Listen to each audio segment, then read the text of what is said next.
Oke, kembali lagi di Speak Sana, Speak Sini. Ya, pada konten kali ini aku bangkit menyajikan konten yang lumayan spesial karena spesial banget malah ya, pakai telur. Ya, karena konten Speak Sana, Speak Sini kali ini adalah kerjasama dengan KPU Purbalingga. Jadi ceritanya aku bangkit beberapa waktu yang lalu main ke rumah pintar pemilu KPU Purbalingga. Nah, banyak hal yang kita obrolkan, banyak sekali lah ya, dari yang on the record sampai off the record. Nah, yang bakal di-share di konten Speak Sana Speak Sini kali ini adalah obrolan tentang hasil riset KPU Purbalingga tentang pemilu serentak yang diselenggarakan di Purbalingga akhir tahun kemarin, yang pada akhirnya dimenangkan oleh Tiwidono yang mengungguli Oji Jenny. Ya, seperti apa hasil pemilunya? Hasil pemilunya. Seperti apa hasil risetnya? Langsung saja di Speak Sana, Speak Sini.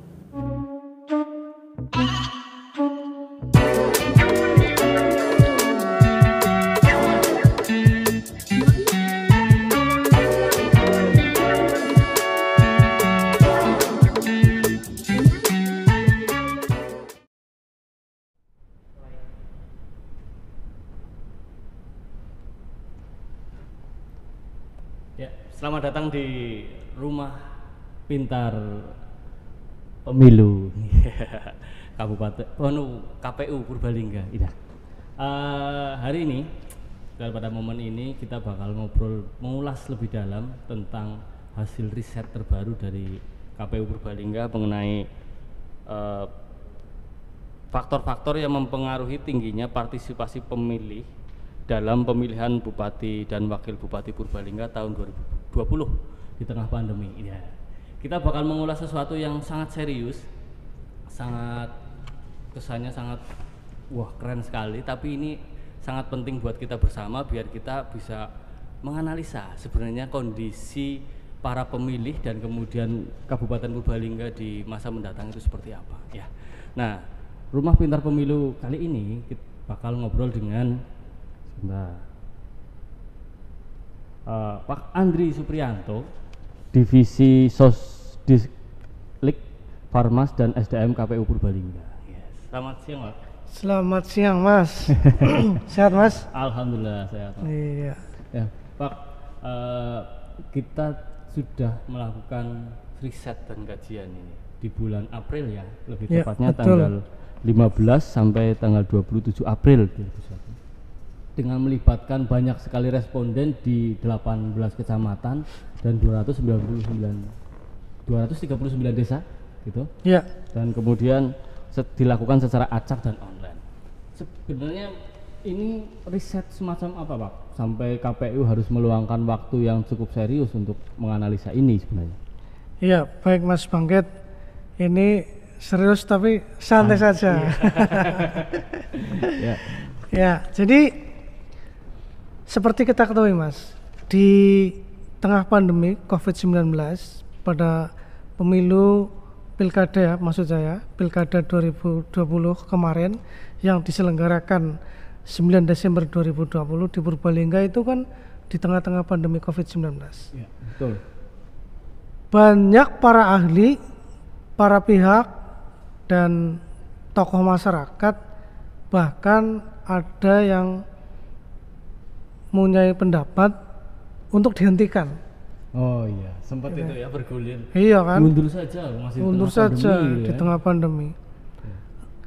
Kemudian ada juga para pakar menyampaikan kalaupun dipaksakan di tengah-tengah COVID-19 pilkada itu bakal partisipasinya rendah.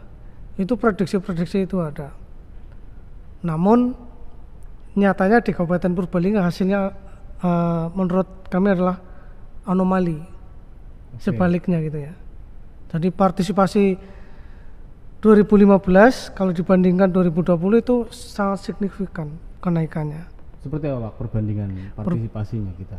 Kalau tahun 2015 itu partisipasinya 60,06%. Oke, di bawah target ya waktu itu. Iya. Ya, di bawah target. Kemudian pada tahun 2020 ini lompatannya sangat tinggi, yaitu 73,11%. Oke. Jadi kan berarti berapa itu? 13,5 ya. Iya. Lumayan tinggi. Tinggi banget ya hitungannya. Drastis sekali pada Iya. kondisi semacam itu ya. Padahal waktu itu kami pesimis. Oh iya ya, ngelepasnya. Jadi kan mungkin mengikuti lah ya. Iya, iya. Nah, dengan kondisi seperti itu, maka ada surat juga dari KPU RI dengan nomor 237 tahun 2021. Jadi Purbalingga itu ditugasi untuk apa? Melakukan riset. Sebenarnya faktor-faktor apa yang sebenarnya mempengaruhi tingginya partisipasi di Purbalingga. Maka dari itu kita lakukan riset dengan tim yang ada di Kabupaten Purbalingga, dengan tentu penelitiannya ya di Kabupaten Purbalingga lokusnya. Kemudian kita juga melakukan metode penelitian dengan deskriptif pengambilan data survei. Ini kita lakukan survei kepada sampling untuk warga Purbalingga. Jumlah sampel yang kita ambil itu 400 orang. Oke, 400 orang. Iya, yang berada di 18 kecamatan. Itu pun kita lakukan secara random. Jadi tidak langsung ditunjuk kecamatan A berapa ya, enggak. Acak ya. Ya, acak. Dan pengumpulan datanya itu kita menggunakan kuesioner elektronik Google Form. Oke, berarti virtual ya. Iya, online virtual ya. online. Jadi kita utamakan juga masyarakat yang sudah punya hak pilih, Iya. tapi bukan mantan penyelenggara. Oh, oke. Agar apa tujuannya? Objektif ya. Iya benar Mas. Bukan penyelenggara ya sing apik-apik terus. Iya ngom ini ternyata sing apik-apik ya. Maka kita pilih masyarakat umum yang belum pernah menjadi penyelenggara tapi sudah memiliki hak pilih di pilkada kemarin. Kemudian survei itu kita lakukan tanggal 15 sampai 17 April. Oke. Saya kira apa yang tadi saya sampaikan nanti saya jelaskan lebih lanjut ini. Kira-kira hasilnya seperti apa sih? Gitu. Nah, sebenarnya kalau dari hasil riset ini kan mungkin di tahun-tahun sebelumnya belum ada ya riset yang basicnya ini terus kemudian dipublikasikan oleh KPU gitu. Nah, apa yang didapatkan oleh masyarakat kalau misalnya dari hasil riset ini itu sebenarnya apa sih yang publik bisa dapatkan dari hasil riset ini sebelum kita ngomong isinya nih? Iya. Kurang lebih kayak apa Pak? Ya, jadi beginilah, sebuah riset mesti ada manfaatnya, baik untuk intern KPU itu sendiri maupun masyarakat pada umumnya. Masyarakat dari hasil riset ini ternyata banyak belajar bagaimana menghadapi situasi COVID-19 kemarin. Kemudian mencoba melakukan hak pilihnya dengan baik meskipun di tengah pandemi. Saya kira itulah. Kemudian bagi stakeholder ya, nanti ada evaluasi yang memang diperlukan. Ini kan tujuannya seperti itu kan. Oke. Apalagi kan kemungkinan pemilihan umum selanjutnya kan memang sudah kondisinya new normal. Ya, mungkin betul. Kembali ke normal yang dulu kan, Iya. sudah dinamikanya sudah berbeda. Ini jadi gambaran betul ya. Betul. Nah, ini memang ada yang menarik nih teman-teman dari Rumah Pintar Pemilu, bahwa hasil risetnya ini menurut saya sebagai anak muda dan kemudian bergiat di media sosial, kemudian sering kepo dengan pemilihan umum, ini Iya, memang ada betul. yang menarik ya, bahwa ternyata tidak hanya partisipasi nih yang anomali, tapi beberapa aktivitas campaign politik itu berubah drastis di sini. Iya. Kalau hasil risetnya kan gitu ya Pak. Iya betul. Nah, bahkan ada persepsi publik terhadap penyelenggaraan pemilu di tengah pandemi, bahkan terhadap COVID itu sendiri yang ya tadi dijelaskan di awal, orang agak pesimistis. Ini jangan-jangan menjadi ledakan kembali kan? Iya, Waktu itu kan klaster istilahnya gitu ya. kan, klaster baru, klaster pemilu. Ternyata di pemberitaan juga hampir tidak ada yang menonjol sekali gitu ya. Betul. Nah, kita ngobrol pertama tentang ini Pak, bagaimana partisipasi itu ternyata berhubungan dengan kepercayaan publik atau calon pemilih waktu itu terhadap KPU. Dan kalau lihat datanya tinggi juga ini kepercayaan terhadap pemilu yang diselenggarakan oleh KPU kan gitu. Iya, betul. Kinerja KPU sampai 74% gitu ya. 74,25 ya. Malah 74 lebih ya. Terus kemudian terhadap kinerja terkait dengan pandemi sendiri juga sangat memuaskan, cukup memuaskan bahasan itu. Ini gimana Pak? Asumsinya seperti apa kalau kita melihat bahwa oh ternyata publik sudah percaya KPU dan kemudian cukup memuaskan. Apa sebenarnya yang dilakukan sama KPU sampai publik sangat percaya sebenarnya waktu itu? Iya. Ini tidak lepas dari kerja keras kita semua ya, bukan hanya KPU saja, tetapi jajaran stakeholder yang ada termasuk pemerintah, Bawaslu, kita sebagai penyelenggara dan tokoh-tokoh masyarakat. Kita sangat dibantu oleh teman-teman itu. Sehingga kita sosialisasikan bagaimana pilkada di tengah pandemi itu kita yakinkan itu aman. Iya. Ya, itu kan jenengan mungkin mengikuti ya di medsos di mana kita sering muncul di situ. Kita jelaskan. Nggak usah khawatir, datang saja ke TPS. Karena apa? Seluruh panitia itu melakukan prokes yang ketat. Pakai sarung tangan, Betul. pakai masker, kemudian face shield. Ya. Kemudian pemilih juga difasilitasi semacam itu. Ada sarung tangan, cuci tangan. Kemudian yang tidak kalah penting dari itu adalah jaga jarak itu di TPS. Maka mereka akan semakin penasaran. Apa iya boros sih temenan orangnya KPU. Ternyata datang ke TPS semakin percaya mereka. Jadi tidak ada alasan meskipun tidak dipungkiri ya masih ada ketakutan ya. Kalau di hasil riset kita kan tetap masih ada yang takut ya, tetapi yang takut itu selalu takut itu 8,5%. Berarti kan mereka sangat takut sekali terhadap COVID. Kemudian sering takut 13,7%, yang kadang-kadang takut 62%, sedangkan tidak pernah takut 15,75%. Artinya kita mengedukasi masyarakat melalui sosialisasi yang kita lakukan itu berhasil meyakinkan. Meskipun di tengah pandemi, tapi protokol kesehatannya kita laksanakan dengan ketat. Karena memang kemarin saya sebagai pemilih itu memang rasa nyaman ya saat datang ke TPS, kemudian sudah berjarak gitu kan, tidak bergerombol seperti yang diasumsikan di awal. Nanti di TPS bakal ngobrol habis itu gitu ya. Ternyata enggak, itu petugas menurut saya sangat profesional dan sangat fokus gitu ya. Jadi datang, kemudian jaga jarak, kemudian tadi perlengkapannya lengkap, protokol kesehatan dan sejenisnya, bahkan kasih sarung tangan, sampai keluar cepat, sangat cepat dan sangat wow gitu. Dan jadi nyoblosnya bombong Pak. Iya. Terus cuci tangan habis itu kan, kan disediakan juga. Betul. Fasilitas sangat lengkap. Jadi memang itu akhirnya berdampak kepada kepercayaan ya, kepercayaan masyarakat terhadap proses pemilu ini sangat luar biasa. Wah. Ini mungkin juga dirasakan sama pemilih-pemilih yang lain nih yang ada di rumah gitu. Iya. Iya. Kita ngobrol yang selanjutnya Pak. Ada sesuatu yang menarik juga bahwa ternyata ini ada sumber informasi utama dari penyelenggaraan pemilu itu sosialisasi berarti ya. Betul.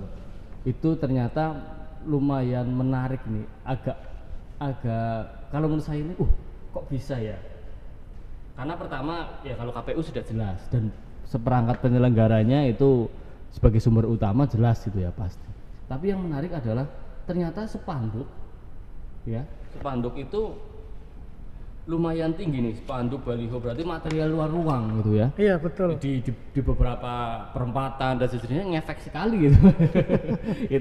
itu bahkan nomor 2 itu sekitar 16% lebih, dan yang ketiga adalah media sosial yang nomor 3. Sementara yang nomor 4 baru media online, bukan media cetak ini ya, malah ya udah media online itu, dan kemudian baru tim sukses. Nah, ini menariknya adalah biasanya informasi besar itu adalah kalau nggak KPU kemudian kan calon dan tim sukses gitu Pak. Ini perubahannya terjadi kenapa Pak? Kira-kira kalau KPU melihat kemudian ternyata malah media online dan kemudian media luar ruang yang ngefek banget ini ke publik. Iya. Jadi selama ini sebelum pandemi ya, sebelum pandemi kita kan terjun langsung di lapangan sosialisasi melalui tatap muka kepada seluruh masyarakat. Nah, di masa pandemi COVID kita memang genjot benar dengan media online. Ya. Karena satu-satunya cara ya seperti itu. Bagaimanapun juga ya tidak dipungkiri ya, takut loh Mas, kita mau kemana-mana waktu itu. Mengumpulkan orang, sedemikian banyak, meskipun ada aturannya sebenarnya. Ya, aturannya gitu ya. Kan ada, harus 50% dari kapasitas ruangan dan sebagainya, cuci tangan, jaga jarak. Itu pun rasa takut ada. Belum lagi kalau kita di justice misalkan, setelah ikut sosialisasi dia kena COVID, kan bahaya. Ya, maka dari itu kita sangat tekankan sekali di media online, medsos yang kita punya didukung dengan baliho, banner yang sudah kita fasilitasi untuk calon, yang kemudian dipasang di berbagai tempat strategis. Dan ini saya yakin masyarakat juga gampang melihat kan, kalau di kampung-kampung, ternyata nomor ini gitu, si A si B gitu.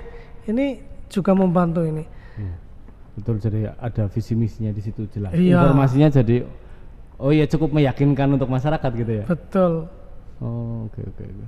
Nah, kemarin itu kan Purbalingga termasuk ramai ya kalau ngomong di medsos. Beberapa kali ada yang mulai black campaign, kemudian ada berita bohong gitu ya, sampai level gitu. Nah, kalau KPU melihat itu fenomena ini, dan kemudian di sisi lain ada upaya dari KPU untuk sosialisasi dan meningkatkan partisipasi ini, mengganggu nggak hal-hal semacam itu sebenarnya kalau di teman-teman KPU melihat fenomena kemarin itu?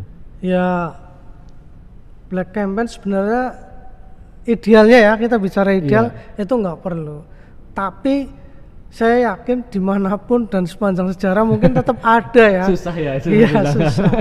Walaupun prosentasenya tidak terlalu tinggi, tapi itu ada. Dan fenomena itu kita melihat ya masih pada koridor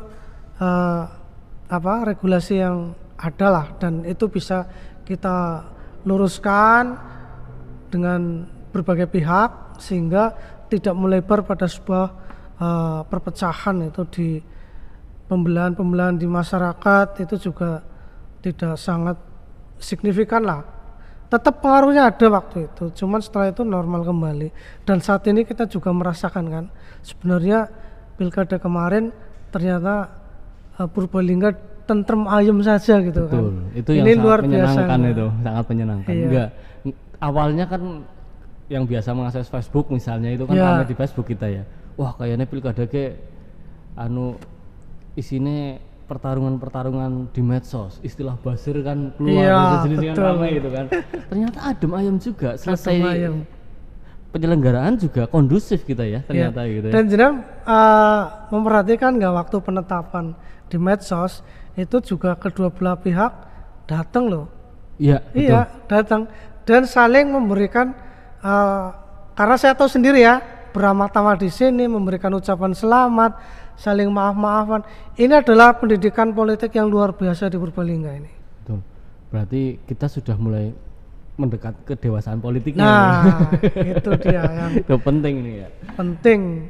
Iya. Karena memang kenapa saya concern di medsos. Jadi teman-teman rumah pintar pemilu ini, medsos itu ternyata dari hasil riset ini paling dinilai efektif untuk sosialisasi gitu kan. Iya, betul. Kita melihat itu baru setelah itu ada media online gitu ya. Iya. Nah, artinya media bahkan kalah nih sama media media massa kalah dengan media online. Media sosial ya berarti ya, Iya. Facebook, WA, Instagram dan sejenisnya gitu. Ini kenapa? Karena kemarin kita kondisinya sedang pandemi, kemudian kita sudah akrab dengan medsos, atau kita semakin banyak pemilih muda yang kemudian semakin kritis, semakin pintar mencari informasi. Iya. Itu yang statement terakhir Mas Bangkit itu, saya kira itu menjadi satu perlu digarisbawahi, karena kaum milenial sekarang itu sangat cepat mengakses informasi dari media-media online dan medsos. Maka dari itu KPU ya itu juga dari KPU, PPK, PPS dan KPPS dan jajarannya kita semua itu kita utamakan mereka juga menggunakan media online. Maka betul. dari itu sumber informasi utama ya yang didapatkan itu yang paling tinggi adalah 23,46% ini dari KPU dan jajarannya, yaitu mereka kita instruksikan untuk melalui medsos, walaupun juga ada publikasi keliling. Pakai mobil gitu ya, gitu ya. Publikasi keliling itu kita teringat pada zaman dulu ya. Kalau ada apa-apa kan woro-woro. Nah, karena masa Covid kita gunakan itu di semua kecamatan, semua desa, semua TPS. Oh iya. Itu kenapa beberapa akun-akun di media sosial bermunculan, PPK, PPS dan sebagainya gitu kan, dengan informasi yang itu memang informasinya juga sudah didesain sama KPU biar tidak kemana-mana. Artinya kita kan rawan hal-hal gitu ya. Itu betul. Makanya kita gerakan mereka, tetapi dengan materi yang sama. Misalkan kami punya tahapan pendaftaran calon pemilih. Jadi informasi itu dari KPU sampai PPS, semuanya begitu. Tentang kampanye, tentang pemutakhiran data pemilih, coklit, kemudian pemilihan di TPS, itu satu materi dari KPU sampai KPPS. Kita desain seperti itu. Iya. Saya kan follower KPU Purbalingga ini di Wes, Instagram kan. Thank you Mas. Jadi saya memang ngecek itu beberapa tahapan-tahapan kadang di KPU. Oh sudah sampai mana, itu memang update banget. Jadi cukup menyenangkan dengan sumber informasi yang update juga Wak asli itu. Ya berarti kita sudah bisa memberikan publikasi program-program itu ya Mas.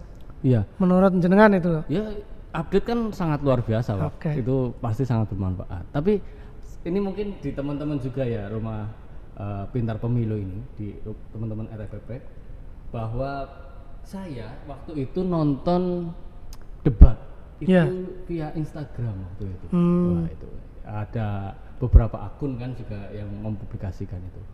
Itu gairah di anak muda luar biasa itu. Apa sih visi-visi ini, meskipun ada bercanda-bercandanya itu kan biasa ya anak muda gitu ya.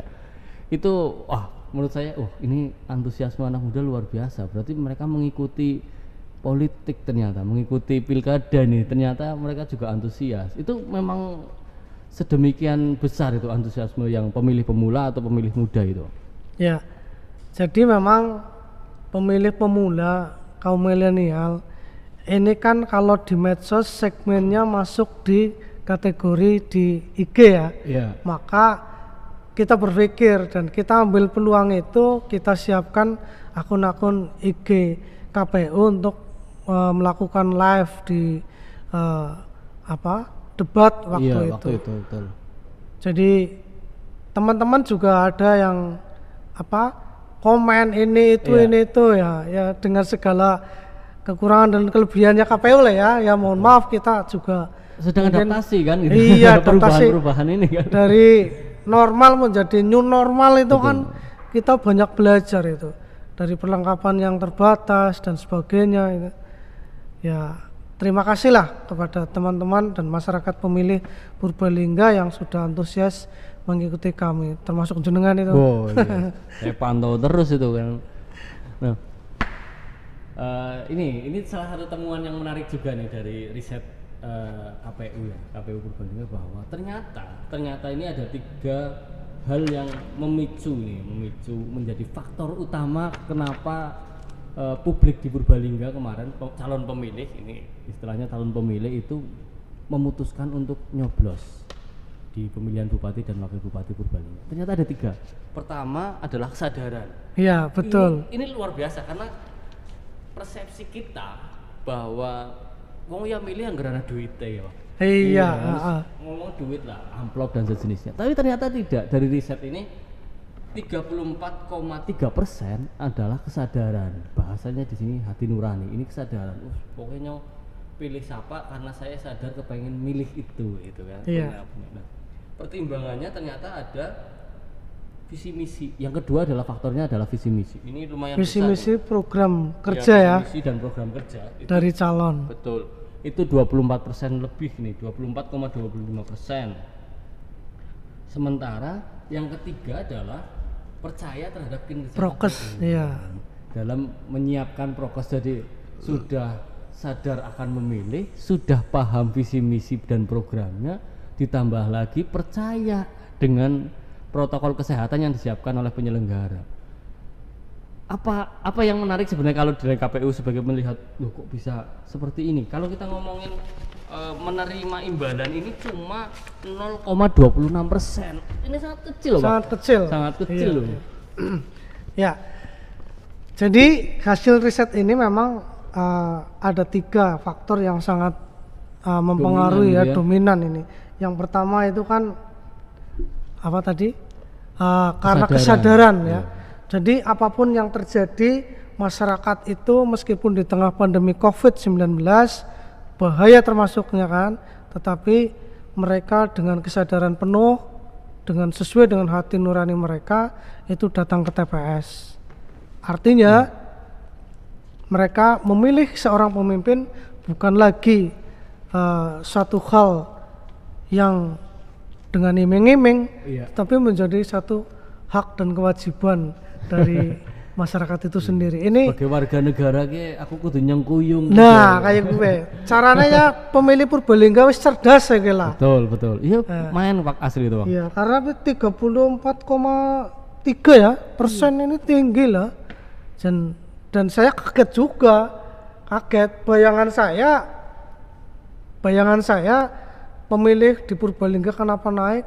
Karena mungkin teman-teman yang bekerja di luar lagi pada pulang di sini gitu ya. Pas mudik. Iya, pikiran saya gitu loh. Tapi ternyata fakta membuktikan itu tadi anomali. Jadi masyarakat Purbalingga cara-caranya ya wis dewasa dalam berpolitik, dalam berbangsa bernegara. Iya. Mentaranya kayak gue lah cara-caranya lah.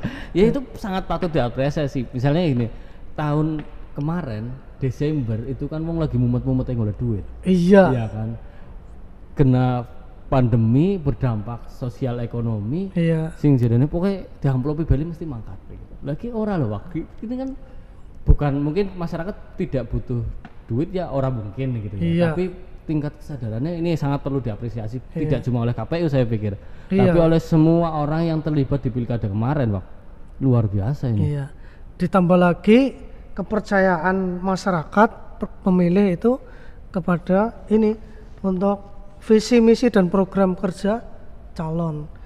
Ya, jadi visi misi program kerjanya itu kan berapa persen ini? 24,25%. Figurnya itu mempengaruhi. Kemudian kompetisi yang dilakukan oleh kandidat itu memang benar-benar ketat. Kalau saya amati dari 2004 hingga sekarang loh ya, 2005 ya. Pemilihan bupati kan dimulai 2005. Menurutku ini adalah pertempuran yang sesungguhnya ya, pilkada yang sesungguhnya. Oke, kenapa Gitu. Pak? Ya karena dari masing-masing calon itu benar-benar melakukan usaha yang maksimal. Oke. Itu. Kalau zaman-zaman 2005, 2010, 2015 saya kira ya bertempur lah, tetapi sepertinya lebih seru ini gitu. Iya, karena kondisinya sangat beda banget ya Pak. Iya. Dengan keterbatasan waktu, ruang untuk ketemu, ini kan strateginya benar-benar luar biasa. Ya. Iya. Dan kemudian ditambah masyarakat itu percaya terhadap kinerja KPU, baik itu melalui kredibilitas kita, mereka percaya, dan prokes yang ditetapkan, karena seluruh penyelenggara ya, jadi KPPS di TPS, masyarakat kita fasilitasi dengan APD standar gitu. Bahkan teman-teman yang di rumah sakit yang pasien COVID kita layani. Oke. Itu Mas. Iya, iya. Yang di rumah-rumah dilayani juga oleh teman-teman KPPS. Ini kan saya melihat mereka itu benar-benar punya kesadaran yang luar biasa melayani pemilih meskipun menantang bahaya kan sini. Gitu Mas. Betul, luar biasa. Jadi memang 3 hal ini menurut saya ya kalau disebut anomali ya memang luar biasa ya, karena apalagi orang sudah punya kesadaran kemudian melihatnya visi misi. Ini kan memang ini mungkin takaran kedewasaan kita bersama kan itu. Iya, betul. Dengan dua pasangan yang sangat luar biasa kemarin, sama-sama kuat, sama-sama punya jaringan luar biasa, iya. Dua-duanya ya pantas ya dinamikanya kemudian menjadi sangat ketat hasilnya kemarin kan. Sangat seru. Karena memang visi misi yang dilihat nggak sekedar Iya. apa namanya lah andon kepengin apa maning money politik gitu ya. Iya. Luar biasa gitu. Jadi ini pembelajaran untuk kita semua ya, penyelenggara, masyarakat, dan para politisi. Iya, partai politik ini iya, harus berpikir luar biasa ini. ternyata figur itu juga berpengaruh. Betul. Terbukti ini 24,25. Sedangkan untuk kepercayaan ya terhadap KPU, kinerjanya itu juga mempengaruhi juga ya, 14,78%. Luar biasa. Ini temuan yang sangat luar biasa ini teman-teman. Ya, Jadi ini hasil riset Mas. Orang lomboan. Iya. Orang mengklaim. Tahun apik KPU kerjaan apik ya, jos banget kayak ya, lebih 3 besar. Enggak, Pak. Memang hasil riset. Hasil riset. Acak lagi nih kan, nggak main-main ini. Luar biasa. Jadi ini mungkin kita harus berterima kasih sama penyelenggara pemilu, benar-benar sudah menyampaikan informasi dengan jelas dan akurat. Jadi publik calon pemilih ini sangat percaya. Luar biasa. Nah, di luar itu sebenarnya kalau tadi kita ngomongin kesadaran, kemudian visi misi, kepercayaan terhadap kinerja KPU lah ya, secara keseluruhan kepercayaan itu dalam kerangka besar sebenarnya kita ngomong hasil riset kemudian ke depan apa sih yang harus diperhatikan oleh kita bersama Pak dari berkaca dari hasil riset yang sangat menurut saya ini wow sekali ini. Iya. Ya jadi riset itu kan tentu harus ada outputnya ya. Iya. Ya, salah satu yang perlu diperhatikan ini bahwa Sosdikli sosialisasi pendidikan pemilih itu memang sangat berpengaruh dan perlu ditingkatkan kembali. Meskipun ini sudah sangat signifikan ya, tetapi kita jangan berpuas diri. Iya, jangan sampai drop lagi ya Pak ya. Ya, kemudian walaupun kecil ya, itu ternyata masih ada money politik gitu. Iya. Bahkan sempat gegeran juga waktu itu ya di media sosial dan sejenisnya gitu. Ya, money politik ini menjadi momok kita bersama ya, agar jangan sampai terjadi lagi lah. Kemudian masih terdapat pemilih yang enggan memilih karena tertular COVID-19. Meskipun wajar, tapi kita sebenarnya sudah meyakinkan bahwa kita melaksanakan prokes dengan ketat dan sudah terbukti tidak ada klaster pilkada di Purbalingga. Betul. Tetapi ini menjadi pembelajaran kita bersama, apalagi kita ke depan ya, nggak tahu akan berakhir kapan COVID-nya, kita masuki era baru ya, yang tentu harus kita jalani bersama. Seperti kita tadi ya, meskipun kita sekarang ini tidak pakai masker, tadi sebenarnya kita pakai masker, cuman ini untuk membantu volume saja. Iya. Tapi kita sudah berjaga jarak. Betul. Saya sudah vaksin. Sudah vaksin juga saya. Yang belum vaksin ya jangan takut untuk betul. divaksin. Ya, artinya memang ini tanda-tanda yang baik untuk demokrasi kita sebenarnya Pak ya. Iya, betul. Tinggal bagaimana pertama kita menekan money politik, kemudian konflik-konflik horizontal itu biar tidak menjadi malah mengurangi kualitas demokrasi kita yang sudah maju ini, sudah semakin baik gitu kan, banyak hal itu. Iya. Nah, dengan hasil ini akan seperti apa Pak? Kalau tadi kan ada permintaan dari pusat gitu ya, ini apakah dilaporkan ke pusat atau akan menjadi seperti apa hasil riset? Ya, hasil riset ini tentu kita akan laporkan ke KPU RI untuk kajian-kajian lebih lanjut, dan mungkin regulasi-regulasi ini kan juga menjadi pijakan juga salah satunya. Tidak kalah penting juga nanti hasil riset ini akan kita kirim ke arsip daerah ya, perpustakaan daerah, agar menjadi catatan sejarah. Iya, betul. Ternyata di KPU Purbalingga pada tahun 2020 melaksanakan pilkada di tengah pandemi COVID-19, partisipasinya tetap bagus, signifikan. Yes, mantap. Oke. Terima kasih Pak Andri atas waktunya ini bisa main di rumah Pintar Pemilu KPU Purbalingga. Yes. Sama-sama Mas, kami juga terima kasih sudah dikunjungi, sudah ikut meramaikan ya medsos kami. Ya, jangan lupa ini nanti di subscribe ya. Iya, jangan lupa Pak. Itu harus di subscribe karena banyak informasi-informasi yang berkualitas dan mendidik ya buat kita bersama dalam proses untuk meningkatkan kualitas demokrasi di Purbalingga terutama. Yes. Terima kasih Pak Andri atas waktunya. Jangan kapok-kapok untuk nonton konten-konten menarik dari rumah Pintar Pemilu KPU Purbalingga karena kontennya benar-benar mantap sekali. Oke, jangan